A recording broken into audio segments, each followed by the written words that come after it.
Salut Christine, alors petit tuto pour que tu puisses être autonome pour créer les articles. Donc là je suis directement sur le tableau de bord, mais tu as bien compris que l'adresse du coup c'est paroisse-gazeran.fr, tu mets un slash et t'écris paroisse-du6 admin, ok.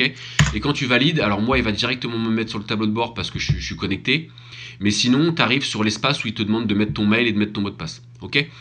Donc une fois que tu t'es connecté, tu arrives ici sur le tableau de bord du site. Toi, ce qui va t'intéresser, c'est la rubrique article ici. Donc tu vas sur article, ajouter, et là ça va te permettre de directement ajouter un article. Ok. Donc tu vas arriver sur cette page là. Ici, tu vas mettre le titre de ton article. Donc on va mettre par exemple tuto. Ok, ça c'est le titre de ton article. Sur cette page là, c'est la seule chose qu'on va faire, à part mettre une image de mise en avant. L'image de mise en avant, c'est l'image que tu as en fait quand tu vas sur le site de la paroisse. C'est l'image que tu vois en fait, c'est cette image là, tu vois. Ça c'est l'image de mise en avant. Donc quand tu es sur ton article, une fois que tu as mis ton titre, tu vas à droite ici et en bas tu as image de mise en avant. Définir, tu cliques dessus, tu vas chercher l'image qui t'intéresse. Donc par exemple on va mettre n'importe quoi, AB, ok, ouvrir. Il va charger l'image et une fois qu'il l'a chargé, bah, tu as juste à faire définir comme l'image de mise en avant. Ça va charger un petit peu et là tu vas avoir l'image ici qui va apparaître. Et donc c'est cette image là qui apparaîtra ici quand tu auras publié ton article en fait. Ok. C'est tout ce que tu as à faire sur cette page là. Une fois que tu as fait ça, tu vas sur modifier avec Elementor. Donc là il va charger un peu, c'est normal, il prend un peu de temps et il va t'amener vers une interface qui va te permettre de créer ton article. Ok. Donc là tu vas retrouver l'image de mise en avant que tu as mis, le titre de ton article, la date, etc. Ok. Une fois que tu es là, ce que tu fais, c'est que bah, tu vas descendre un peu, tu scrolles un peu, et donc là, tu as ce petit espace-là qui va permettre d'organiser en fait ton article. Concrètement, comment ça se passe? Ça, c'est une catégorie, si tu veux, c'est un, c'est un espace, d'accord? Sur lequel, en faisant le petit plus, tu vas pouvoir choisir d'organiser comment cet espace-là va être découpé. Par défaut, tu as un espace, un seul espace, ce qui fait que ton texte, il va prendre l'intégralité de la page. Ok. Donc si je fais un test, je reste comme ça. Je vais aller sur les petits points qui sont là-haut. Et ici, j'ai l'ensemble des éléments que je peux intégrer dans ma page. Donc par exemple un titre. Donc je prends le titre, je clique, je reste cliqué, je glisse et je le lâche quand c'est violet dans la catégorie que je viens de créer. Et là, tu vois que quand tu vas changer ton titre, et ben en fait, le titre, il prend, tu vois, toute la largeur de la page. Tu vois, il dépasse même. Bon.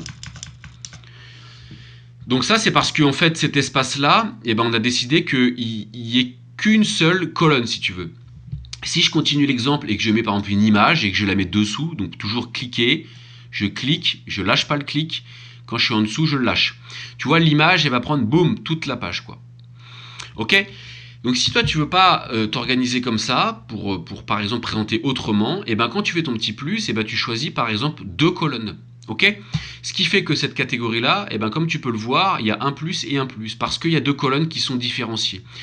Donc si par exemple je mets un titre, cliquer, glisser, je lâche le titre, je refais la même chose pour par exemple un paragraphe, cliquer, glisser, eh bien, je vais pouvoir prendre une image et par exemple la mettre à côté. Et ce qui fait que j'aurai mon titre, mon texte et l'image à côté. Tu vois, ça peut permettre de faire une organisation un peu différente. Et donc une fois que tu es là, bah, en fait, tu vas sélectionner ton titre, donc titre de l'article par exemple. Voilà, je mets n'importe quoi. Ok.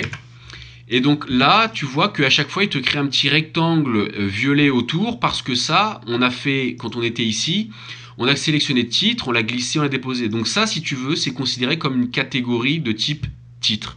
Ok. Et tu le vois d'ailleurs ici. Quand tu cliques dessus, il t'ouvre, si tu veux, l'interface qui est dédiée à cette catégorie qui s'appelle titre.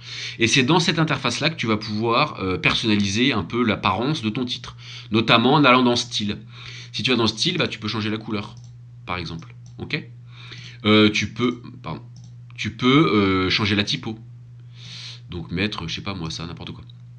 Ok. Et donc de la même façon, si tu vas sur ton rectangle de ton texte, de ton paragraphe, et ben si tu cliques dessus, et ben il va t'ouvrir le menu éditeur mais du texte. Donc si tu retournes dans style, et ben de la même façon, tu peux changer aussi la couleur du titre et puis changer la typo. Ok. Tu peux mettre ça, tu peux changer la taille évidemment, enfin tu peux jouer sur tout ça. Voilà, et donc c'est comme ça que tu vas construire ton article si tu veux. Tout simplement, en mettant tes éléments comme ça. Et donc là, on a fait une catégorie dans laquelle il y avait 2 colonnes et dans laquelle on a mis un article, du texte et une image. Et tu peux décider de continuer. Peut-être que là, tu vas dire, ok, je veux un titre, mon texte ici et l'image à droite, et que le coup d'après, tu vas juste vouloir mettre une image, par exemple, en plein écran. Donc tu créeras ici, tu appuieras sur le petit plus et tu mettras en plein écran. Et donc là, tu retourneras sur les petits points, tu vas choisir ton image, tu cliques, glisser et tu la lâches. Et là, elle prendra tout ça, toute la page. Et après, tu vas peut-être vouloir, par exemple, créer 3 catégories pour mettre une image, du texte, une image, etc. etc. Une fois que tu as fait tout ça, eh ben, tu peux publier. Et là, si je clique sur publier, ça va prendre un peu de temps pour charger.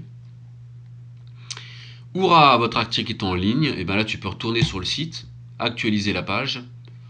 Et là, normalement, comme de par magie, ton article est arrivé ici, avec ton image de mise en avant. Et si tu cliques dessus, et ben on voit cette espèce de titre hyper long. C'était le premier exemple, avec l'image en pleine page. Tu vois ce qu'on a personnalisé ici, avec l'article, le texte, l'image en face, et l'image en énorme. Et voilà, et tu as ton article. Terminé, bonsoir. Là, il est en ligne et c'est impeccable. Une fois que tu as fait ça, qu'il est publié, tu vois, tant que si tu l'as publié, tu vois, le mettre à jour, il est grisé parce qu'en fait, il peut pas mettre à jour quelque chose qui n'a pas été modifié. Si en revanche, je modifie quelque chose, je rajoute n'importe quoi, ça, là, et ben tu vois, il est passé en violet. Ça veut dire que tu peux le mettre à jour. Ça veut dire que ce que tu es en train de faire ici n'est pas encore en ligne. Ok ? Et voilà, et une fois que tu as fait ça, que tu as mis à jour, et ben tu as juste à quitter la page, paf. Et puis tu peux retourner sur ton espace, sur l'espace du site internet. Tu vas retourner dans article, par exemple. Et donc là, tu vois, Pierre a créé un article qui s'appelle tuto. Et on voit que date, on voit qu'il est au statut publié. Donc celui-là, il est bien en ligne, il est bien visible sur le site. Celui-là, par exemple, eh ben, il n'est pas publié. Donc ça veut dire que c'est encore à l'état de brouillon, en fait. Ce truc-là, il est que visible par nous. Ok ? Donc là, en l'occurrence, moi, je vais le sélectionner. Et je vais faire corbeille, parce que j'ai pas envie qu'on ait ça en ligne. Et donc voilà. Et donc là, tu as une façon très simple de créer un article en quelques clics, quoi, tout simplement. Voilà, bah écoute, j'espère que c'est clair. Sinon, t'hésites pas. Et puis, on prendra un petit temps de visu pour reprendre tout ça. Ce sera plus simple, je pense. Voilà, Christine, très bonne soirée. À bientôt. Ciao.